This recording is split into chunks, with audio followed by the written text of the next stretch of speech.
It is. So let's hit go live. All right. No, I'm not tagging a game. Go live. All right. And we're back for another episode of the Bit Lakers. Excuse me, the wrong show. My gosh. See, I've been doing so many podcasts today. Got me all camboozled all over the place. We're back on the Pop Culture Cosmos. It's Gerald Glassford coming right back at you here. Cannot thank you enough for watching, listening, and I'll tell you what, with all the shows I do, it's always a pleasure to talk to this man. With all the guests I talk to from all around the world, he always has that great insight and knowledge each and every time out. But this time is a little bit different because he asked me if he could talk about it. And I always love it when he approaches me or someone else out there approaches me with a topic they want to talk about. And that is a series from Netflix. Netflix, one of the growing leaders in the world of anime, just released part one, 6 episodes, part one of a trilogy called, well, let's put it out there, for Transformers fans. It's Transformers War for Cybertron. Part one is a 6-episode arc, I think entitled Siege, if I'm not mistaken. And here today to talk about his thoughts on this part one of the 3-part trilogy is my good friend. You got to check out what he's doing today, and I'm going to type it in right now, HunnicWeen, or the Hunnic Outcast. It's a great group right there for you. He's got everything right there for you as far as if you're a fan of pop culture. Hey, even ads for the Pop Culture Cosmos. I'll always love to see that. It's right there for you on HunnicWeen and the Hunnic Outcast. It is my good friend indeed. It is Noah Ian Fein. And Noah, I just love having you on the show, my friend. What you got in store with us when it comes to some Transformers? Because it's more than meets the eye. Yeah, this is something that I grew up watching as a kid. I remember for my 7th or 8th birthday, somebody giving me Ramjet, Decepticon. I had no idea what that was, and a few months later, the show appeared on WPIX TV in New York. And it's always been this debate. What drew us to Transformers in the 80s? Was it the toys, or was it the actors who voiced the characters? And as I grew older, I have to go that if it wasn't for the actors voicing these characters, these would just be another bunch of toys that unfortunately, when you purchased them back in the 80s, and I had a lot of Transformers, and I remember them coming with checklists, and I just remember Optimus Prime and Megatron were always the hardest ones to get. I got Megatron out of dumb luck, and I got Optimus Prime on a family vacation in Massachusetts, and I'll save those for another time because those are interesting stories. Never got Starscream though. Could never get Starscream. But years later, Ratchet, I actually saw at an Odd Job, if you remember those stores before. They were kind of like what Five Below is now. But I didn't think much about it, and the toy stock market has gone up and down. And a few years ago, we got these video games called War and Fall of Cybertron. And there were also those Bayformer movies that the less we talk about, the better, because I'm saving those for another topic. I'm going to stick with what people like to refer to as Generation 1 Transformers, the 1980s Transformers that we used to watch as kids. And when Bumblebee came out a couple years ago, for 5 minutes, we got to finally see Generation 1 Transformers on the big screen, even though it's only 5 minutes, and then we saw Bumblebee again, which was not a big thing. It's just that, again, we had to see more humans and deal with human conflict and everything is the 80s and cram the 80s down our throats, but I digress. Now we finally got what we've been wanting for years. And we've been getting this, actually, I shouldn't say for years, because even though on the big screen we got Transformers the movie, which, again, I'll say for another time, we've got the Bayformers and Bumblebee, we have gotten a lot of these Transformer cartoons. We got Beast Wars, we got animated, we got Prime, we got a lot of, and now we have the War for Cybertron, which is, I guess, loosely based on the toy line and those two video games, Fall and War. And it is a trilogy on Netflix. There are going to be 6 episodes apiece, so that'll be a total of 18 episodes. Right now, the first 6 appeared on Netflix, which is called Siege, as you brought up. And what it is a prequel to the Autobot Decepticon power struggle before the Autobots take their spaceship known as the Ark to try to find more energy to continue their battle. And along the way, Decepticons, as you probably know, in the 84 cartoon, hijacked the Ark and they crash landed on Earth, and the rest is history. These 6 episodes, of course, will discuss that because whenever part 2 comes out, that one is going to be called Earthbound, I believe. But here's the thing, though. It's a little confusing where I'm not too sure if it's going to take place in 1980s Earth or 2021 Earth, whenever the second part comes out. And then there's going to be a third part, which I'm assuming is going to pretty much answer the questions, because there's always been this debate about Cybertron, like was it Earth and involved in the Cybertron, because there's always been like this huge debate about that. But the second thing is we're going to get the Maximals from Beast Wars, and then we're going to get the Predacons that came out in Generation 1 Season 3, which is, again, this is when Hasbro wanted a lot of toys. I mean, a lot of toys of this franchise. It was all about whatever cars we can make or airplanes we can make or any inanimate object, kind of like Pokemon. Now, let me ask you a question real quick. When does Hasbro not want a lot of toys out there? Well, fair enough, but the problem is that it got a little overwhelming because as much as I love these characters and knew when they were on TV, on the TV show, they were going to come out on a toy. Or sometimes the toy would come off before they would come out on the show. It really depended of, like, if you remember KB Toy Stores, even Toys R Us, Blaster came out before he was on the show. I just remember walking into KB Toys one day in the mall and seeing this Autobot cassette player called Blaster. I was like, well, okay, Decepticons have Soundwave, now we have Blaster. I was like, I have to have it because why not? Blaster versus Soundwave. But the problem was it got a little overwhelming. And of course, with the 80s movie, because some toys weren't selling, that's why a lot of them got killed off. But this TV show, I guess, is trying to rectify the situation because they realize how much these characters have meant to us.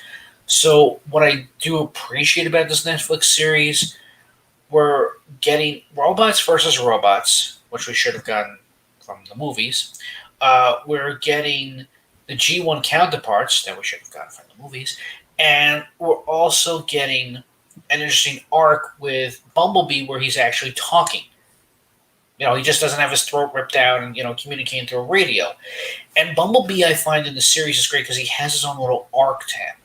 Because Bumblebee, the way he was sold, was a whole big thing in the 80s where you had those mini cars, like they're called chibis, I believe, where it's a version of dwarfism, but it's supposed to just help sell the product more. Like, I'm sure you remember Marvel's Superhero Squad, and they make the characters smaller, but it's I guess it's a version of dwarfism. So that was the whole idea with Bumblebee and Cliffjumper, and they were considered to be mini bots or mini cons and be spies. And in the TV show, he's kind of relatable because he had a human friend and blah blah blah. And he was also Volkswagen, which still between the 70s and 80s, 60s, 80s, it was a great car to have a Volkswagen Bug, and it kind of made a comeback for a while. So Bumblebee is no longer played by the original voice actor, which I think was, I know he was in the 80s version of Spider-Man. I think it was Dan. I can't pronounce his last name, but that it's on the tip of my tongue. It's played by a different actor now, but he looks like the original G1 Bumblebee. And what I appreciate about what they've given Bumblebee now is that he's conflicted with this war that's going on between the Decepticons and Autobots, where he is neutral and he just is looking out for himself and whoever can give him the most money, even though he doesn't want the Decepticons taking over Cybertron. So I appreciate that arc.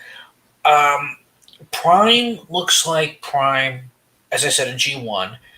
In the 80s cartoon, however, we see in the past that he was young and naive. He liked the Decepticons because the Decepticons could fly, and he couldn't, and he was intrigued by them. He was attacked by Megatron, rebuilt by Alpha Trion, and he got the new body that we know of today, and he's more powerful. Here, he's just, we want to see G1 Optimus Prime. Not a bad thing. And what I do appreciate about this Optimus Prime, which is kind of like the Cartoon Network's mid 2000s cartoon animated, Prime is in his, I guess you could say, year 1 to year 3 form of leadership, where he's not the main. Like you have Ultra Magnus, and then you have a Mega Supreme with two other Mega Supremes that are the Guardians. And again, in Transformers Animated, you had the Magnuses and you had the Supremes. That's what you have with, and then you have the Primes, and that's pretty much. And Optimus, I think, is like the last of the Primes. And I know Prime is supposed to be one, but it was a whole thing how they were supposed to break down the leadership in Animated. That's what they were kind of doing here. So they do have Prime and Ultra Magnus, but it's all about Prime going from being a soldier to eventually leading the Autobots, especially when they leave Cybertron to go to Earth. And why Magnus was not with the Autobots in the first season of Generation 1, why he didn't show up until the movie. And all that's kind of being explained, which is great. And I don't want to give too much away, but Magnus is also, he's not so much doubting himself, but I do like how Ultra Magnus, and it's not so much cookie cutting, but I do appreciate how Ultra Magnus, he's just tired. He doesn't want the Decepticons to win, he doesn't want to take over, but he's just tired. Like he's been through too much war, and he wants some sort of peaceful resolution. He's not going to get it, but in his efforts, he tries. And I understand that we can't get somebody to voice what Robert Stack did as Ultra Magnus, and I know that you know when Ultra Magnus voiced him in the movie, because Ultra Magnus, because Robert Stack did have that iconic voice, and it sucked that Robert Stack, they couldn't get him to voice Ultra Magnus in the third season of the cartoon. But I always did appreciate the design, even though if you got the toy of Ultra Magnus, it was Optimus Prime painted white. Still, it's a great character. So, and again, I'm going to say that for another time of why that happened, because we're going to be here forever. Past all that, I understand why Peter Cullen and Frank Welker were not asked, or they didn't want to reprise their voice, even though they look like their counterparts, why they didn't come back. And even though we have the voice actor that kind of sounds like Peter Cullen, I'm sure there had to be a lot of reasons. I don't think it was because of money. The dialogue feels like the same in the 80s cartoon. I'm not expecting, Bronze Age dialogue. I understand it's supposed to still be for kids. And the dialogue still sounds like between Golden Age or Silver Age of comics, so that makes any sense. Where it can't be too adult, it still has to be kiddie. There still be violence with lasers, but you can't really give us Batman, The Dark Knight, Christopher Nolan style. You still have to, the demographics still have to be a 6-year-old, and I'm sure somewhere out there, toys still have to be sold and played with. They just can't be collected by nostalgic fans. So the dialogue is not as great. And as for the voice actors, a lot of them I feel kind of get lost in the shuffle. Yeah, I know we're not going to get Susan Blue, and I know we're not going to get Cree Summer, and even for Starscream, we're not going to get Tom Kinney, and Chris Latta sadly passed away in 1994, sadly from throat cancer of all things. But I do like how we're getting this new conflict with, not only because Starscream was known for trying to take over leadership of the Decepticons, especially in the War and Fall of Cybertron video games, and he does take over as leader in the video game for a short while, because you get to play as both Decepticons and Autobots and see what happens. But here, Starscream is old school Starscream. We get Skyfire, and if you've seen the original cartoon, you saw how he was once a Decepticon and became an Autobot, and they kind of changed Skyfire's origin around a little. It's a little bit more impressive, a little bit deeper. Again, just like the 80s cartoon, Skyfire really wants to be a soldier slash scientist. He doesn't really want to be a warrior, but, again, it's still trying to have its cake and eat it too. Not bad for 6 episodes.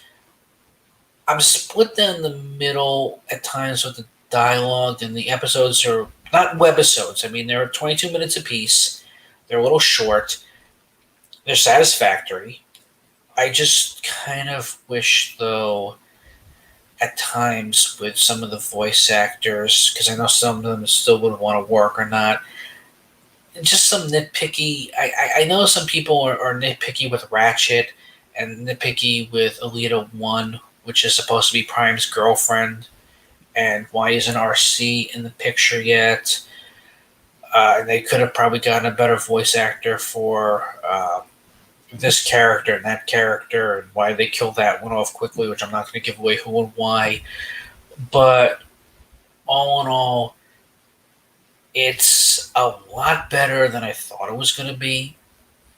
And I can't wait to see when part 2 comes out for this trilogy. If they do secretly bring in Dinobots, I'm hoping they go from what they did with the Marvel comics in the 80s, not what they did with the 80s cartoon. But all in all, right now, it's pretty much what a Transformers fan would want. And I'm sure the only thing that's really going to be the downfall, again, are going to be the fans who are going to nitpick every nook and cranny on certain things. Because they're so protective of that Generation 1 cartoon. And that's understandable. But there have been other cartoons that have come out that have not been terrible. So I think this is just one of them that's on par with Beast Wars and Prime and Energon and even the anime show that was in Japan that you can find on YouTube and get it translated here in the States and animated. It's for a TV series. I'm happy with it. So I know people have been ready to tear this thing apart for reasons, but I don't know what else you really want from a Transformers cartoon. And overall in the press, it's been getting fairly good to pretty good reviews. Yeah. And with a lot of them stating that they think it's going to just even get better over the next 12 episodes, aka part 2 and part 3, whenever they decide at Netflix to bring them out. I'm assuming it's going to be not until 2021. Could be earlier, I don't know. But I'm going to tell you right now, my friend, that the sky's the limit when it concerns the Transformers on anime in the style. I think you could go ahead and flesh out the story a lot better. And as far as for diehards, they'll appreciate a lot more than what we've seen from the motion picture films, because the motion picture films are geared towards more a general audience and also an overseas market, because the way they've been produced and so quickly shot, and Michael Bay doing his thing and yada, yada, yada. For me, as someone who never got into those movies per se, doesn't think very highly of them, this could be a nice palate cleanser for what I could perceive the Transformers series, because I do have fond memories of the Transformer cartoon series of the 80s, like many people.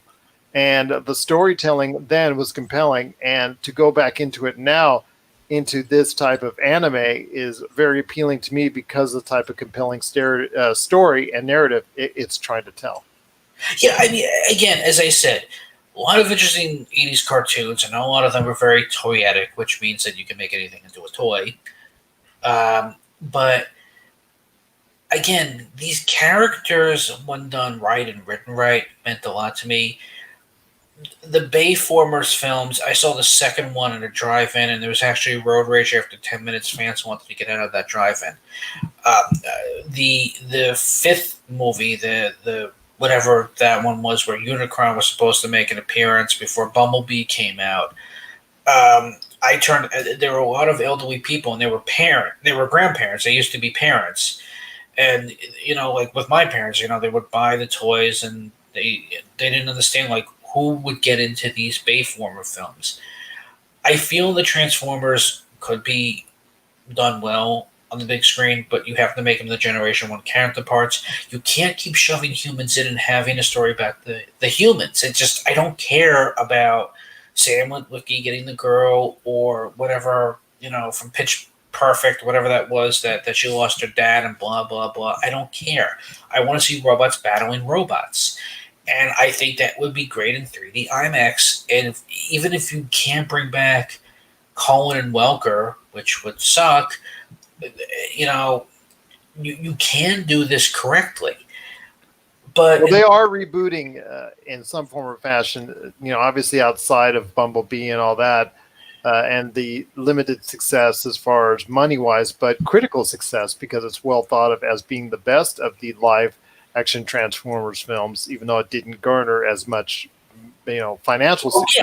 Yeah, and here's what kills me too. Hold on. I just want to say that there is a return to the live action movies. I mean, Transformers will be seen on the screen again at some time in the near future because it is already in some type of production status as far as a reboot of the entire Transformers series. Well, yeah, I mean, but that's what kills me though, because I mean, with everything discussed in the 80s, because this is a time when everybody's cramming the 80s down our throats, and they kind of sort of hinted at Judd Hirsch, who actually voiced Hot Rod and eventually Rodimus Prime in the 80s cartoon, well, at least in the movie, not on the TV series in season 3. I wouldn't mind if they could bring, not Judd Hirsch. Was it? No. I'm thinking, from the Breakfast Club. It wasn't Judd Hirsch. Was it? Probably was. I don't. Was it? No. I'm thinking of Taxi. Yeah. No, Bender. Yeah. Because Judd Hirsch is Taxi famous, but this is. I know who you're talking about from the record. Yeah, I mean they could bring him in to voice Hot Rod and not Pepe Le Pew from. But I as far as I know, Judd Nelson. Judd Nelson. I knew it was a Judd. It just wasn't Hirsch. It was Nelson. No, I feel that if they can bring Judd Nelson in, I mean, I wouldn't mind. Listen, in the comics and even in the other versions of the cartoon, and I don't want to hit them because there's one in Japan that never really came to the States you could find that's translated. Prime died a lot. I mean, he has died several times. It wasn't just in that 1980 movie, just, for shock value. So he has died a few times. I feel, and he even died in the second movie, Revenge of the Fallen. So I feel that if you can do that and bring in Hot Rod this time and kind of make it interesting and do the resurrection the way they and do it right, I'd be fine with that. I really hope this isn't a flash in the pan, and I really hope they bring out the second slew of the episodes, because just giving us 6 episodes and waiting a year for that to happen, I think is wrong, because people are going to forget very quickly. There's only 6 episodes and only 22 minutes apiece. So I'm really hoping that if they're going to do this, if you really, really want this series to be taken seriously again, this is the time to show us what you can do. And I think it's going to be smarter the way you did with Harley Quinn, Warner Brothers. I think Netflix should do the same. A few months later, give us a second part of the season, not wait an entire year, especially if it's 6 episodes here and 6 episodes there. I'm kind of curious, what are the characters? I'd love to see the Insecticons. I really would. I'd love to see the Dinobots. I'd love to see the Constructicons. I'd love to see the Protectobots. I'd love to see the Predacons. I didn't own the Predacons at that point for reasons. Things were becoming way too expensive with the toys, and those things got big. And unfortunately, back then, they were held up by screws, so that if you kept transforming them over and over again, they fall apart. And they weren't as great as their TV series counterpart, per se. But that's another time. I feel that this series can work. I feel that it's in good hands. But it really this is the time I think it should be shoved now during the COVID, where there's a lot of things that people are dusting off and watching. People want new entertainment, and everything seems to be getting rebooted now. In fact, they even talked about taking the John Ritter 90s comedy Stay Tuned, and they're going to make that into a TV series, of all things. So there's a lot of things that people are taking and rebooting and putting on streaming services. I think they really need to continue now with trans. I know it's expensive and I know it's a challenge, but I really think they should start. If they have them done and ready, I really think they should, set out the next set of the episodes. Once again, I'm speaking to Noe Fein from HunnicWeen. You got to check out what he's doing today on the best pop culture Facebook private group you can think of, and that is HunnicWeen. You got to go ahead and just type in HunnicWeen on Facebook, and you'll get right to it. You can go ahead and be part of the conversation for pop culture today at Hunnic. Well, my friend, it's been great talking to you. I'm just so glad to hear your thoughts on Transformers War for Cybertron. And you said it best, like, even if people are like, that's pretty good, it's all right, whatnot, it leaves you hope that they have a nice foundation for those other 12 episodes going forward. Yeah, and until then, I'm going to roll out because they don't have replay value, unfortunately. But again, I know that if I want to watch one of the other series, it's in my queue, which is perfect. So that's the only problem, is that one of the cons, it doesn't have replay value the way that other series in the past have. But it's not a bad thing. Not a bad thing at all. Not a bad thing at all, indeed. Once again, it's Noe Fein from HunnicWeen. You got to check out what he's doing today at HunnicWeen on Facebook. Well, my friend, we're going to go ahead and be like some Decepticons and do some Decepticon action as we go ahead and fade and just go ahead and gyrate and go ahead and just disassemble ourselves. And we'll go ahead and disassemble right to a commercial, because guess what? It's just right now a time to go ahead for our next ad. And we're coming up later in the show. We've got more great stuff coming up right here with Josh. But again, Noah, it's just such a pleasure. And as we disassemble and go ahead and go be I guess, Decepticons of some type, because I've been told I'm deceiving. Well, I'm just going to roll out. There you go. We'll roll out. How about that? We'll roll out. Yeah. All right, my friend. Always great talking to you. Again, thank you so much for being part of us right here at the Pop Culture Cosmos.